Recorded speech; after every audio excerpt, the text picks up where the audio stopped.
नमस्कार मेरे बच्चों, मेरा नाम आदर्श शर्मा। स्वागत है आपका कक्षा 8 विषय गणित। आज हम पढ़ेंगे प्रश्नावली 3.1।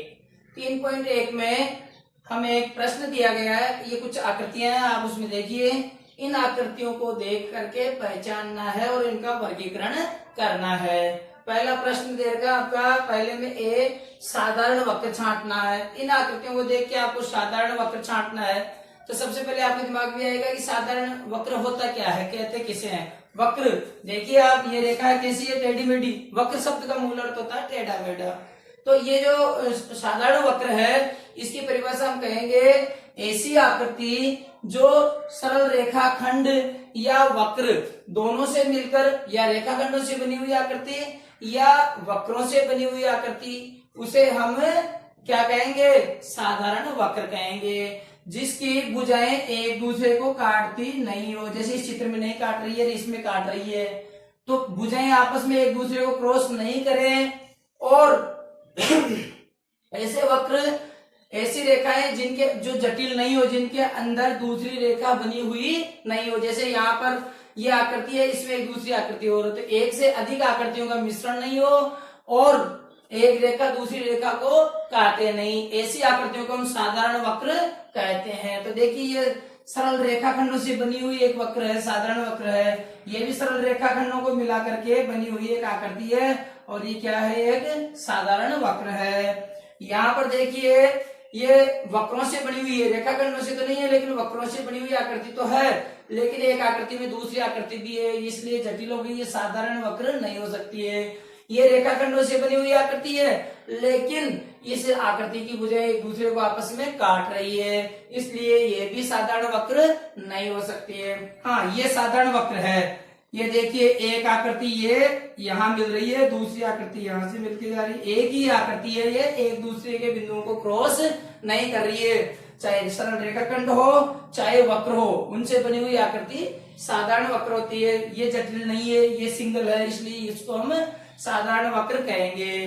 फिर इस आकृति को देखिए, ये आकृति भी दो रेखाखंडों और वक्रों से मिलकर बनी हुई है और इसके अंदर भी कोई दूसरी जटिल आकृति नहीं है, इसलिए इसको हम एक साधारण वक्र कहेंगे। इसके बाद ये भी एक साधारण वक्र है, ये दो रेखाखंड और एक वक्र से मिलकर बनी हुई है। तो ये हो गए आपके साधारण वक्र। अब है साधारण बंद वक्र। ऐसे वक्र जो हमने भी देखे, क्या ये खुले हैं या बंद है? आपने पढ़ा होगा पहले बहुभुज के बारे में कि तीन या कम से कम तीन रेखाखंडों से घिरी हुई बंद आकृति को हम बहुभुज कहते हैं। तो इनमें देखिए, ये बंद है, खुला नहीं है। जहां से अब बंद आकृति की पहचान क्या होगी कि प्रारंभ बिंदु से लेकर के उस आकृति का जो अंतिम बिंदु है वो प्रारंभ बिंदु पे आके समाप्त हो। जहां से हम कलम को शुरू करते हैं वहां जाकर के वह बिंदु समाप्त होता है, तो वो आकृति बंद होती है। और खुली होगी तो समाप्त होने का बिंदु अलग होगा। जैसे इसी आकृति को अपने को खुली रखना था, तो ये कैसी होती? ये आकृति हो गई, प्रारंभ बिंदु ये और बंद बिंदु ये। तो ये बंद नहीं हो सकती है, क्योंकि समाप्त बिंदु दूसरी जगह। अगर यहाँ आकर के समाप्त होती है तो आकृति बंद हो जाती है। समझ में आ गई? तो ये भी बंद है, ये भी बंद है, ये भी बंद है, ये भी बंद है, ये भी बंद आकृति है। समझ में आ गई? इसके बाद आपका बहुभुज। अभी आपने पढ़ाई है, बहुभुज किसे कहेंगे?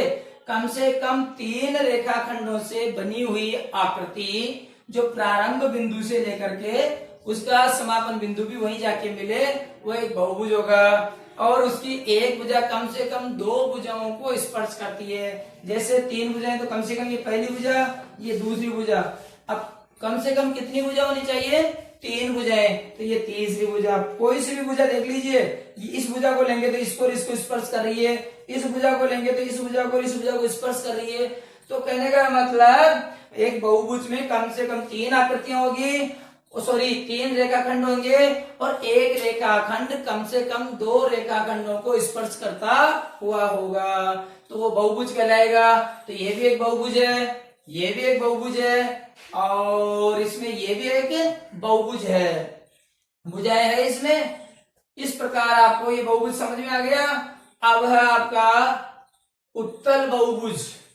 उत्तल बहुभुज का मतलब आपकी पहचान सीधी सी ये रखना कि उनके जो विकर्ण खींचते हैं तो अंदर की तरफ जाते हैं। प्रत्येक आकृति के दो भाग होते हैं, आभ्यंतर भाग और बाह्य भाग, अंदर का हिस्सा और बाहर का हिस्सा। अगर हम विकर्ण रेखाओं को आगे बढ़ाते हैं, ऐसे आगे वाली दिशा में बढ़ाते हैं तो अंदर नहीं जाएंगे, कभी भी अंदर आई क्या? नहीं आई। इसकी रेखाओं को मैंने ऐसे बढ़ाया, ये अंदर नहीं आई। इस प्रकार हम रेखाओं को कितनी आगे बढ़ाते जाएंगे, वो बाहर ही बढ़ती जाएगी। तो बाहर ही बढ़ती है तो वो कौन सी बहुभुज होता है? वो उत्तल। लेकिन अंदर के हिस्से में अगर विकर्ण बढ़ जाते हैं तो वो अवतल उत्तल बहुभुज नहीं कहलाएगा। जैसे इस भुजा को बढ़ाया यहाँ आगे, इसको बढ़ाया आगे, तो यहाँ पर ये आकृति अंदर की तरफ आ रही है। हमने जब बढ़ाया तो भुजाओं को आगे बढ़ाया तो अंदर के भाग में आ गई, तो ये अवतल हो गई। अगर ये अंदर वाले भाग में नहीं आती, जैसे इसमें नहीं आई, तो ये हो गई आपकी उत्तल बहुभुज। कौन सा बहुभुज है ये? उत्तल बहुभुज। और अगर अंदर जाता है तो वो कौन सा बहुभुज कहलाता है?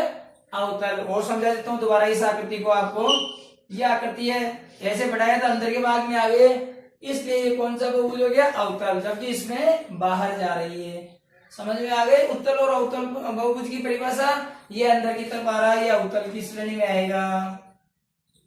तो प्यारे बच्चों, इन आकृतियों को आपने पहचाना, इनके बारे में जाना। अब आगे वाला सवाल अगली वीडियो में बताऊंगा। तब तक के लिए गुड बाय।